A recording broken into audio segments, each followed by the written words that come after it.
What are your thoughts on Eric Bieniemy becoming the OC for the Commanders? Well, when it comes to Eric Bieniemy, I'm of the mindset that he's worthy enough to be a head coach in the NFL. But I think in this case, he's taking this lateral movement to become the offensive coordinator for the Commanders to separate himself from what he did with the Chiefs.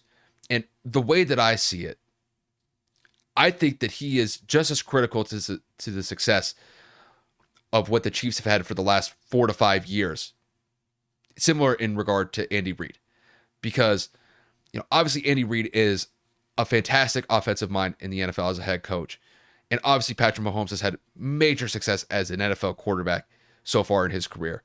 But as far as I see it, Eric Bieniemy was just as responsible for their success in KC as those two guys, as I previously mentioned. But maybe there were some NFL front offices that weren't convinced. Maybe they were thinking it was mostly predicated on Andy Reid being the offensive genius that he is as a head coach, and Patrick just absolutely taking over. So, the way that I see it is that I think Eric may have gotten a little bit of the shaft there, simply just because of the association aspect of it. Maybe they thought that he was third fiddle to Andy Reid and Patrick Mahomes. But this is an opportunity for him to take advantage of, because when it comes to the Commanders, compared to some other NFL teams, are not bad. They finished at an 8-1 record, and they had some chances. They had some opportunities to potentially make the playoffs this year. They just fell a little bit short in that regard. And the way that I see it with Eric taking this opportunity in Washington, it's an opportunity to show to the world, I could be an NFL head coach by basically turning around this offense with what the Washington Commanders have at their disposal. And let's face it, Kev, the quarterback situation in Washington has been in flux for the last couple of years. They've tried multiple options at the quarterback position. Carson Wentz, Taylor Heineke, Sam Howell have all gotten cracks at the quarterback position. And there just really hasn't been a consistent player to take the reins and say, no, I'm the quarterback of this team, and that's the way that it's going to be. And I think going into this offseason, I think Eric is going to look at the instability at the quarterback situation and try to stabilize that as quick as possible to try to get a well-defined number one option at the quarterback position and make sure that it stands pat for the foreseeable future. Because I think if they're able to fix that part of the offense, I think there's a very good chance that the Commanders' offense can flourish pretty well here. Because when you look at this offense just on paper, they have some playmakers. In the running back group, you got Brian Robinson Jr., you got Antonio Gibson, you got J.D. McKissick. For those three running backs, that's a decent running back core to work with. And then when you look at the receivers, you've got Terry McLaurin, you've got Dotson, you've got Curtis Samuel, and then you got Logan Thomas as your tight end option. This is a decent offense to work with when it comes to their player personnel.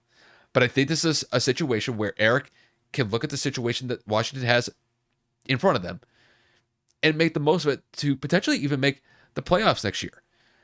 And the way that I see it is, I think if Eric can lead the offense to, let's say, not top 10, but let's say he gets them 11th, 12th, maybe the 13th best offense in the NFL, maybe front offices will finally wake up to the point of, oh, maybe this guy is actually a head coach. Maybe he's actually what he said he was in some of those head coaching interviews that he was getting over the last couple of years.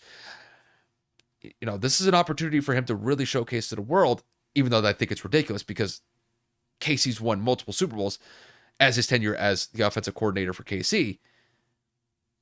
And I think if he does it well in Washington, I think it will all but guarantee him winning winning a head coaching job down the line.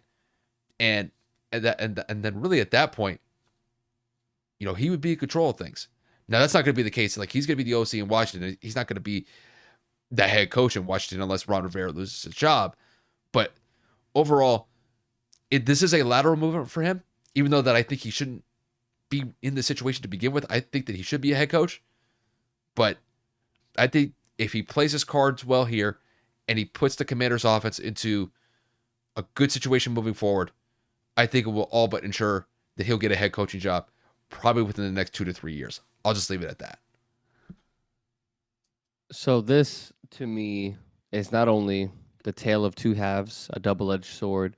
It's also a high risk, high reward situation. Kyle already alluded all the points, right? If he really wanted a head coaching job, this is a good way to prove his worth. It's a good way to prove his value. It's a good way to separate himself from the narrative of they won because of Andy Reid and Pat Mahomes, not because of Eric Bieniemy. I think it's kind of stupid because as the OC, you have a lot of input in the offense. Yes, Patrick Mahomes is probably the greatest talent at the quarterback position we've seen in 30, 40 years in the NFL. Yes, Andy Reid is one of the better coaches that have come through over the last 30, 40 years in the NFL. But that has to focalize and come through the offensive coordinator. That's why he's there. He is there to coordinate, organize, and structure the offense. And there were moments in which the Chiefs looked unbeatable. They were changing personnel. They took a lull and didn't win a Super Bowl for 2 years. And they come back with a different team to an extent. And they find a way. They had a difference in the running back position. They had Pacheco. They had McKinnon. They lost Tyreek Hill. They lost McCole Hardman. You know what I'm saying? Like, there was just so many changes to that offense. They were going up against the league's best pass rush defense in this past Super Bowl, and the Chiefs still found a way to win. A lot of that has to do with the success of this offense, which was in part led by Bieniemy. So for him to not have a coaching job, a head coaching job right now, I agree with Kyle completely. It's crazy that he got the short end of the stick there. Now, to flip it onto the negative side, Washington has been quite a quarterback graveyard over the last couple of years. Kyle already went down a few of them, so I'm not going to repeat it, but we all know that this league is live and die by the quarterback position. If you don't have a quarterback, you're not going to win games. You're not going to go to the playoffs. At least you're not going to be able to win in the playoffs if you happen to scrape by into a postseason berth, because you have to be able to score points, and if you don't have a quarterback to do that, lead the team and minimize turnovers, it's just not going to work. What I'm trying to get at is here, Sam Howell has one career start under his belt. He was a rookie last season.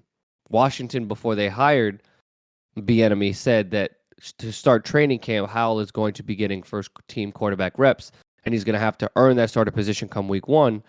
We have no idea what Washington's going to be doing, right? Now you have, on the other side, on the political side, Washington's ownership is up in shambles with, Snyder selling the team and all the narratives with the stadium being out of whack and all these different things, right? So, like, Ron Rivera has been in and out of the media with his comments about Carson Wentz, and he was on the hot seat. Then Taylor Heineke got them on a 5-6 game win streak. Then they started losing. Then Carson Wentz comes back. It's just an endless circle of just nonsense with them. And for him to now put his name on an already tainted organization with everything going on, if he's not able to correct that, like if it's beyond his powers, like if it's beyond his capability, I think that this is going to ruin his chances at getting a head coaching job, because regardless if Kansas City continues to win or not, he is now going to be forever attached to the dumpster fire that is the Commanders.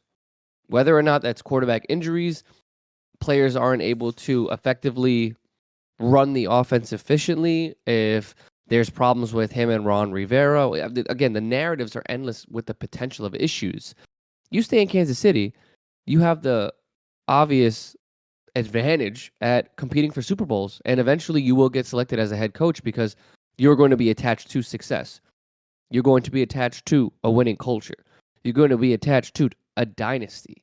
And yes, he has had interviews over the last couple of years since they started winning in this culture, but he has not been selected.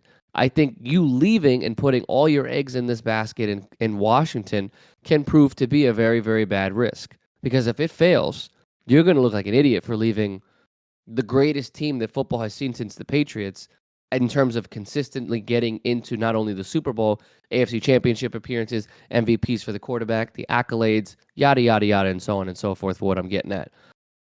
I hope for Bieniemy's sake that he is able to turn it around, but with a one-start experienced quarterback, a journeyman backup quarterback in Heineke, and not a lot of capital around outside of the receiver core and maybe the defensive line, there are some deeper rooted issues for the Commanders that he may not be able to salvage.